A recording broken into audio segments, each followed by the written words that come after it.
లో నిజాలు చెప్పకుండా మిమ్మల్ని చెప్పుతో కొడతా అనడాన్ని తీవ్రంగా ఖండిస్తున్నాం. ఈరోజు ఓపెన్గా ఛాలెంజ్ విసురుతున్నా నేను సీతక్క గారికి.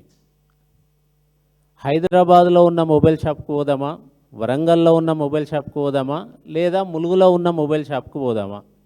మీరిచ్చిన Samsung A06 4GB 64GB mobile ఎంతకు వస్తుందో మొబైల్ షాప్ పోయి తెలుసుకుందాం. అక్కడనే అడుగుదాం, మీరెంతకు కొన్నారు, ఆ మొబైల్ షాప్లో ఎంతకు అమ్ముతారు?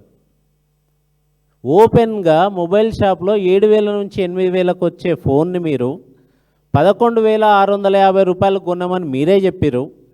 అంత వ్యత్యాసం ఎందుకున్నది? ఆ డబ్బులు ఎటు పోతున్నాయి? ఒక పక్క 54 కోట్లతో టెండర్ వేసి 14,000 అని చెప్పుకుంటూ మీరు 11,650 అని చెప్తారు. ఇంకా మేము పక్క రాష్ట్రాల కంటే 150 రూపాయలు మిగిలిచ్చినాం మన రాష్ట్రానికి అని చెప్తున్నారు. కానీ పక్క రాష్ట్రాలు ఆంధ్రప్రదేశ్ అయినా, గుజరాత్ అయినా, త్రిపుర అయినా, ఈరోజు పంజాబ్ అయినా అన్ని రాష్ట్రాలు కూడా 5G మొబైల్స్ ఇస్తున్నాయి. మీరెందుకు 4G మొబైల్ ఇవ్వాల్సి వచ్చింది? మీరు చెప్పిన ప్రైస్లోనే అక్కడ 5G మొబైల్స్ ఇస్తుంటే ఎట్లా 4G మొబైల్స్ ఇస్తారు? దీని మీద మేము ప్రశ్నిస్తుంటే మా మీద కేసులు, మా కృషాంక్ గారి మీద కేసు పెట్టారు. మా సోషల్ మీడియా మిత్రులని చెప్పుతో కొడతా అంటారు. అట్లే మా గౌరవ అధ్యక్షులు కేసీఆర్ గారిని ఒక లీగల్ నోటీస్ పంపించారు. ఇట్లా లీగల్ నోటీసులు పంపాలి, కేసులు పెట్టాలి, చెప్పులతో కొట్టాలంటే ఎక్కడో తెలంగాణ 35 లక్షల ఎకరాల్లో వరిధాన్యం పండే తెలంగాణని 1 కోటి ఎకరాలలో వరిధాన్యం పండించే తెలంగాణగా తయారు చేసి దానికి ప్రధాన కారణమైన కాళేశ్వరం, ఇప్పటికీ కూడా నడుస్తుండే కాళేశ్వరం, ఈరోజు కూడా కాళేశ్వరం మూటలు నడుస్తున్నాయి, కాళేశ్వరం నీళ్ళు వస్తున్నాయి, ఈరోజు భువనగిరి ఆలయంలో కూడా ఉన్నాయి. అలాంటి కాళేశ్వరం మీద కాళేశ్వరం మొదలుపెట్టినప్పటి నుంచి ఇప్పటి వరకు 1,00,000 సార్లు మీరు 1,00,000 కోట్లు గోదావరిలో కొట్టుకపోయినాయని చెప్పారు కదా. మీకు 1,00,000 నోటీసులు పంపొచ్చు, 1,00,000 కేసులు పెట్టవచ్చు, మీ మీద 1,00,000 చెప్పులు కూడా లేపొచ్చు. మీరు మాట్లాడే ముందు ఒకసారి ఆలోచించి మాట్లాడాలి. మిమ్మల్ని ప్రజలకు సేవ చేయమని, మాకంటే మంచి ప్రభుత్వం, మంచి పాలనీయమని మీకు ఓట్లేసి గెలిపిస్తే ఈరోజు మీరు ఏం చేస్తున్నారమ్మా? సీతక్క గారు, ఈరోజు ములుగులో ఏం జరుగుతున్నది?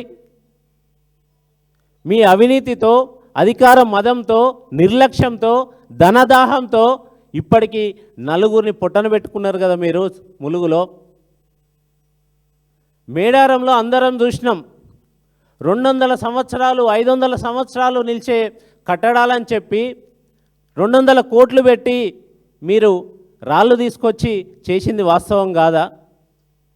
ఆ కాంట్రాక్ట్ల కమిషన్ల కోసం 2 మంత్రులు కొట్టుకున్నది వాస్తవం కాదా? అక్కడ మేడారం జరుగుతున్న టైంలోనే అక్కడ రాళ్ళు విరిగిపడ్డాయి వాస్తవం కాదా? ఈరోజు అక్కడ మేడారంలో ఉన్న పూజారి రమేష్ కొడుకు అదే రాళ్ళు మీద పడి ఒక కాలు మొత్తం విరిగి, కాలు మొత్తం తీసేసి ఇంకొక కాలు విరిగి రాడ్లేసుకొని ఈరోజు ఆసుపత్రిలో ఉన్నది నిజం కాదా? ఇది మీ అవినీతికి ఉదాహరణ కాదా? మీరు శిశు సంక్షేమ శాఖ మంత్రిగా, వికలాంగుల మంత్రిగా ఉండి ఒక పసి బాలుణ్ణి, 6 సంవత్సరాల బాలుణ్ణి మీరు జీవితాంతం వికలాంగుని చేసిరు కదా. ఇది మీ పాలన. ఈరోజు జరిగింది ఇదే అంగన్వాడీలో ఇచ్చే సత్తుపిండిని తీసుకొని ములుగు నియోజకవర్గంలో గోవిందరాపేట గ్రామంలో అక్కడున్న గ్రామ పాలకులు కోతులను చంపడానికి సత్తుపిండిలో విషగుళికలు పెడితే 6 సంవత్సరాల బాలుడు అశ్విన్ నందన్ ఇప్పుడు వరంగల్లో MGM హాస్పిటల్లో ఆయన జీవితం కోల్పోయి మరణించి ఉన్నది వాస్తవం కాదా? దీనికి బాధ్యులు ఎవరు? మీరు కాదా?